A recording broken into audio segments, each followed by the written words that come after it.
Hi folks, it is Sunday morning, March the 7th, 2019. I just want to throw out a couple of thoughts that were on my mind this morning. We can read stuff in books and we can listen to lectures and sit in classrooms and even experience life, but until you actually do it and do it more than once, it really doesn't sink in. So a couple of quick examples. Last year when I started raising queens, the first method I was using was the separate cell starter finishers, starting them in a little box overnight and then putting them in a queen rate colony and excluder. And there's it's a lot of work. It works, but it's a lot of work, and I didn't like it. But it does work. I tried it. It works. But someone told me that if you got a strong colony, you can raise queens in a queen rate colony above an excluder. And so I was kind of skeptical. And I actually met a guy at University of Florida Bee College who said the same thing. You can do this. So I tried it, and I told him, I'm running all medium boxes. He says, doesn't matter. It's like if you're running like 3 medium boxes, you put the queen excluder in the bottom box and put grafts in the very top box, they'll draw queens. So okay, I'll try it. So I set one up, shook all the bees down the bottom. I actually saw the queen. She's in the bottom. Put the excluder on. Put 2 more boxes on. Threw some grafts in. Came back 2 days later. They cleaned all the cups out. Well, maybe it just wasn't long enough because I only left them like an hour and a half. So threw another set of grafts in. Came back 2 days later to clean all the cups out again. I'm like, well, now twice in a row, I'm really skeptical now. I don't think this actually works, but you know what? Scientific approach here, we're going to try one more time. So third time, same thing, they clean the cups out. So the other thought was, well, maybe there's a second queen in here and she's above the excluder. That's a possibility. Because I didn't see any eggs or larvae or any fresh eggs in there.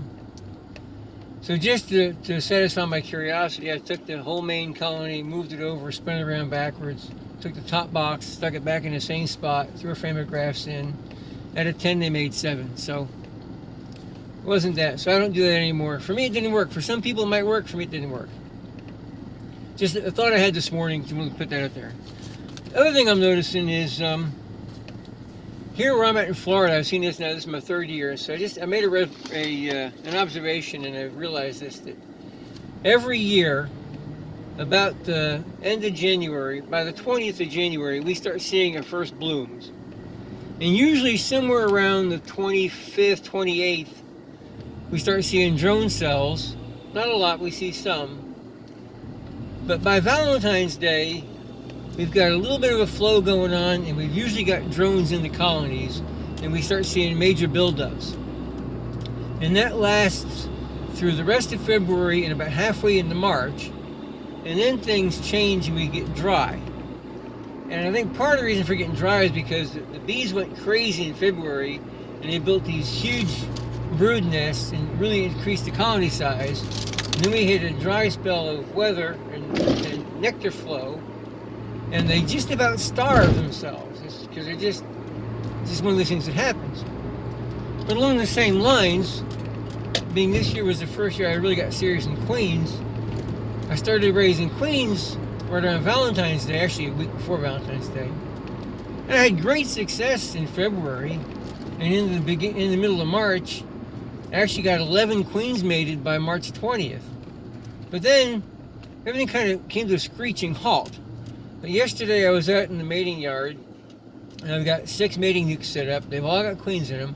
I didn't go through all the boxes. I went through 4 of them. I saw the queens.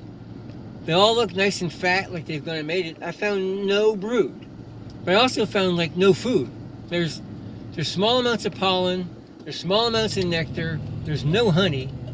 In fact, in all of my boxes, I've went around to all my different beehives lately, and it's like very few have any capped honey. They've all got some nectar, they've all got pollen, but it's like they're living hand to mouth. And so I got a theory on that when it gets dry like this, the queens just aren't going to lay because they're using up resources. So kind of putting this in the back of my mind for future reference, I think that next year, if I can do this, I'm going to try it. If I've got the resources to try to raise a bunch of queens the first 3 weeks of February, I can probably do that, and then kind of put things on hold until tax day. So I've kind of wrote it down. I'll make myself a reminder.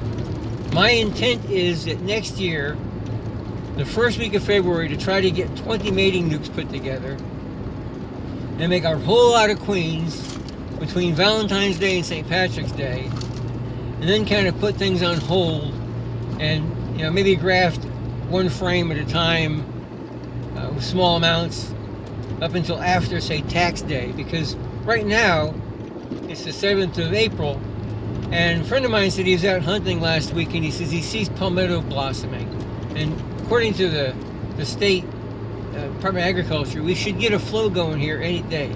So that's my thought anyway. Just thought I'd put it out there. We see things. If we don't actually take time to talk about it or think about it or notice it, we just don't realize it, notice it. So I noticed this today. So I put it out there. I'll look at this myself. Maybe next year, kind of remind myself that we hit a dry spell every year. We hit a dry spell at the same time. Right after St. Patrick's Day, we get dry for a couple weeks. As long as it doesn't rain us out, like last year, it rained like the whole month of May. As long as it doesn't rain us out, we should get a pretty good nectar flow from the middle of April until the end of May, and then July gets dry again. Those are my thoughts for this morning.